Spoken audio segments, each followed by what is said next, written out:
Ndugu zetu katika imani, mnapokuwa mnaomba dua ni bora muwe mnasema hivi: Mwenyezi Mungu, tunaomba usamehe dhambi za kila mmoja mmoja aliyekuwa hapa na ambaye hayuko hapa, na mimi pia naomba dua, naomba unisamehe dhambi zangu. Tunaitikia amin.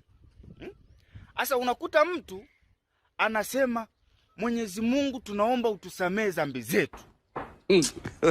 Wewe, dhambi zetu na nani? Kwa nini wewe uniweke mimi kwenye dhambi zako na wewe ujidumukize kwenye dhambi zangu? Kila mtu ana dhambi zake. Haya, kama dhambi zako wewe hazipaswi kusamehewa, unaniingiza humu. Huo wingi wa dhambi zetu, nani anachangia dhambi na wewe?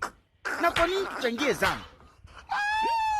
Mimi na madhambi yangu makabambe, wewe unajiingiza kwenye dhambi zangu. Kwa nini ziwe zetu? Kwa nini utujumuishe dhambi zetu wote? Kwa nini? Dhambi zetu hiyo, dhambi zetu hiyo, kila mmoja ana dhambi zetu. Kwa nini utuchanganyie? Zote ziwe za kwetu kwa pamoja. Yaani mimi unipe dhambi zako na wewe uchukue za kwangu, tuzichanye. Dhambi zetu za wapi?